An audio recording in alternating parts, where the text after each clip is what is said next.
চৰকাৰী ধনৰ অপচয়, লুণ্ঠন, অপব্যৱহাৰ আদি শব্দবোৰৰ এক সাক্ষী বোকাখাতৰ নগৰ পানী যোগান আঁচনি।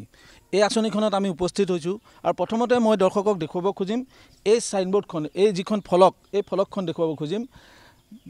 22 ফেব্ৰুৱাৰী 2010 তাৰিখে বোকাখাত নগৰ পানী যোগান আঁচনিখন উদ্বোধন কৰিছিল তেতিয়াৰ নগৰ উন্নয়ন মন্ত্ৰী দীনেশ প্ৰসাদ গোৱালাই। আৰু 2010 চনত যেতিয়া এই আঁচনিখন উদ্বোধন কৰিছিল তেতিয়া বোকাখাতৰ বিধায়ক আছিল জিতেন গগৈ।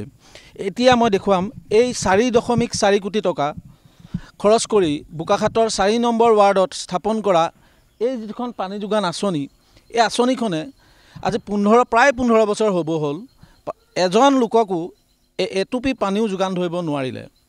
অৰ্থাৎ এই যিখিনি ভূমি আছিল, এই ভূমিখিনি আছিল ৰূপজ্যোতি মইনা পাৰিজাত নামৰ এটি শিশু সংগঠনৰ।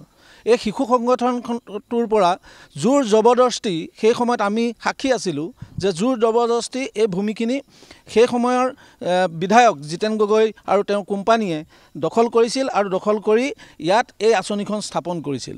স্থাপন কৰাৰ পিছত আজি 2005 চনত এই আঁচনিখন ইয়াত প্ৰথম শুভাৰম্ভ কৰা হয় নিৰ্মাণ কাৰ্য। তাৰপিছত 2010 চনৰ ফেব্ৰুৱাৰীত এই আঁচনিখন উদ্বোধন কৰা হয়।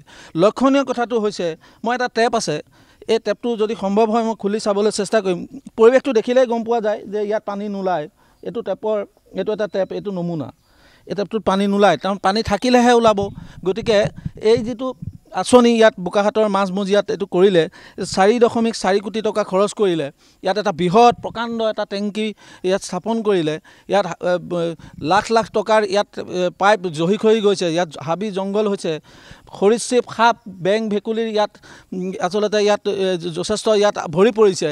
অথচ এই আঁচনিখনৰ প্ৰতি বৰ্তমান চৰকাৰৰ কোনো দৃষ্টি নাই। কোনো এখন চৰকাৰেই পৰৱৰ্তী সময়ত এই আঁচনিখনৰ বিষয়ে তেওঁলোকে কোনো ধৰণৰ ব্যৱস্থা গ্ৰহণ নকৰাটো তাৎপৰ্যপূৰ্ণ কথা। ইয়াত এতিয়া স্থানীয় লোকে ইয়াত গৰু এৰাল দিয়ে, ছাগলী এৰাল দিয়ে, এনেধৰণৰ এটা পৰিৱেশ।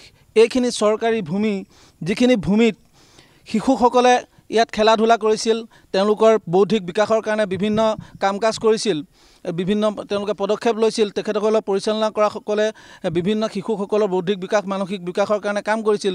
তাতে চকু দি বিধায়ক জিতেন গগৈ সেই সময়ৰ কোম্পানীয়ে এই ভূমি দখল কৰি ইয়াত এটা অপব্যৱহৃত এখন আঁচনি ইয়াত স্থাপন কৰিলে, যাৰ কাৰণে এতিয়াও ইয়াত যিকোনো ৰাইজে এই আঁচনিখনৰ বিষয়ে শুনিলেই আচলতে হাঁহি উঠে তেওঁলোকৰ।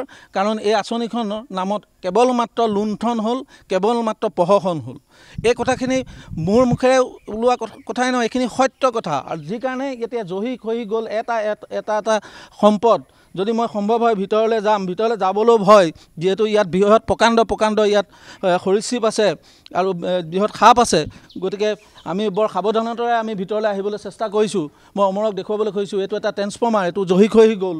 যিটো ইয়াত প্ৰকাণ্ড মেচিন আছিল, এই মেচিনসমূহ নষ্ট হৈ গ'ল, এফালৰ পৰা মামৰে খাই ধ্বংস কৰি দিলে। ইয়াত কোনো ধৰণৰ ইয়াত বিশুদ্ধ খোৱা পানীৰ নাম মাত্ৰও ইয়াত নহ'ল, বৰঞ্চ ইয়াত মাত্ৰ এইখিনি বনাই, এইখিনি দেখুৱাই মাত্ৰ কোটি কোটি টকাৰ লুণ্ঠন চলোৱা হ'ল। গতিকে যিসমূহ ইয়াত আচবাব আছিলে, আজি